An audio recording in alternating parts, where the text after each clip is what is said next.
welcome back. Tonight, I have 3 scary stories for you. Stories you won't soon forget. Lock your doors, turn off the lights, and listen carefully.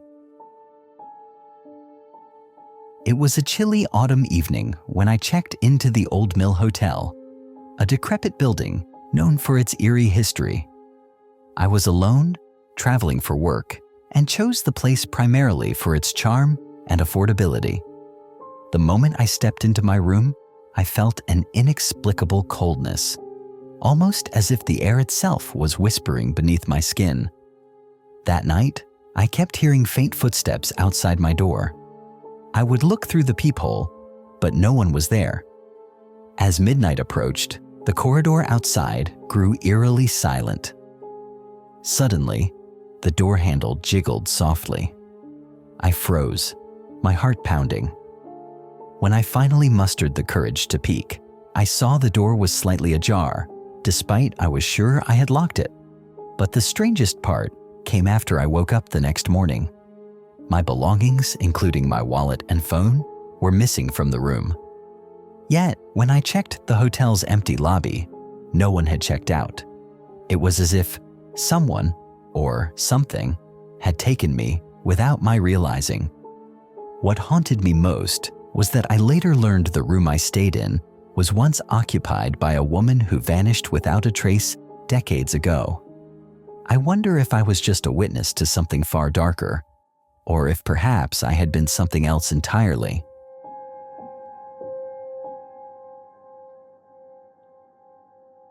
I booked a stay at the Grand Hollow Hotel because of its vintage charm and reputation for being haunted.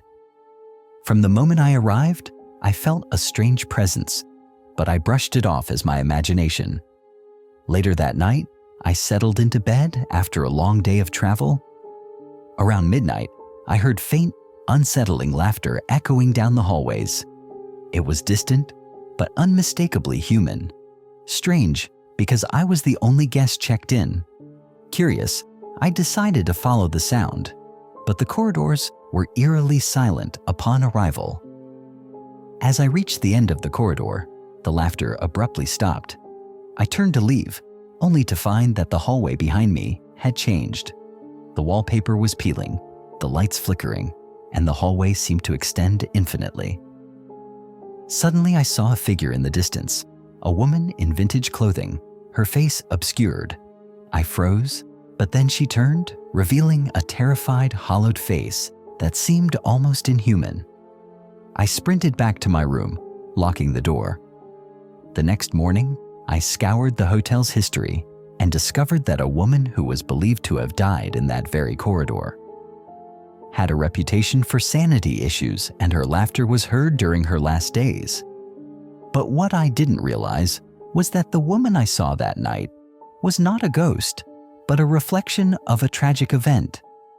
They say her spirit lingers, but I believe I witnessed something darker. Perhaps a tormented soul trapped in a loop. And now I wonder, was I a witness to her endless suffering, or something more?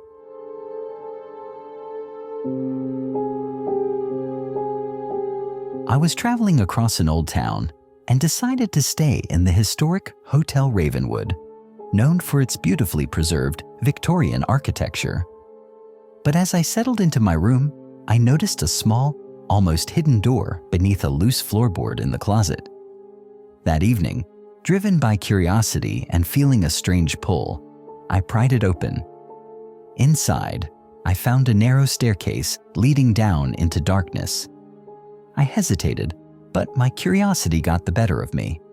With my phone flashlight, I descended. At the bottom, I found a small decayed room. There were strange symbols etched into the walls, and an old, dusty journal left on a rickety table. As I read, I realized it belonged to the hotel's original owner, who spoke of occult rituals and a desire to trap restless spirits. Suddenly, I felt a cold breeze and saw a shadowy figure flicker at the edge of my vision. Panicking, I ran back up. The next day, I told the staff nothing about what I'd found. When I returned to the hotel weeks later, the hidden door was gone. It had been bricked over, as if it had never existed. What haunts me still is that I never found out who or what was in that room, and whether I escaped something that was waiting for me beneath the hotel's surface. Or was I simply manipulated into uncovering a sinister secret that was better left buried?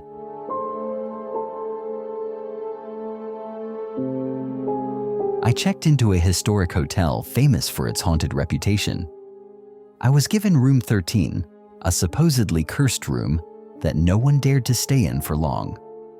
That first night, I felt an oppressive silence, broken only by faint scratching sounds coming from inside the walls. At 3 a.m., I was woken by a cold breeze and saw a translucent figure sitting at the foot of my bed. Its eyes were hollow, yet I felt an overwhelming presence. I screamed, but nothing came out. When I reached to touch it, it vanished. The next morning, the hotel staff told me that room had been closed off for decades after a series of unexplained deaths. They said guests would often complain of nightmares, and some claimed to see a shadow figure lurking. What I realized afterward was chilling. The figure I saw was not a ghost, but an almost unconscious imprint, a residual consciousness of someone who had been murdered in that room. The twist? I later discovered that the hotel had been built on an old graveyard and that the room's original occupant was a woman murdered there in the 1800s, her restless spirit still waiting for justice.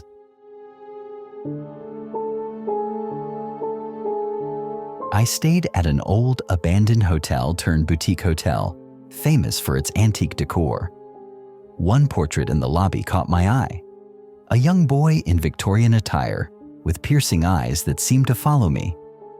That night, I kept waking up to faint giggles and the feeling of being watched. On the third night, I finally saw him, a little boy standing at the foot of my bed, staring silently. I reached out instinctively, but he vanished when I blinked. The next day, I researched his history. It turns out the hotel had a tragic history of a boy who had gone missing in the late 1800s.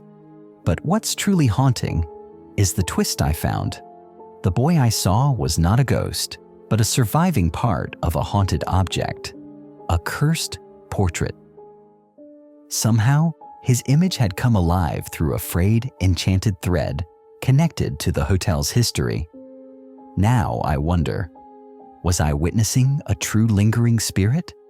Or was I part of an ancient curse that still breathes through images and memories? Either way, I left that hotel with a chilling reminder that some history refuses to stay buried. If you enjoyed these true scary stories, consider subscribing for more real horror experiences, and don't forget to stay alert, because the next story might just happen to you.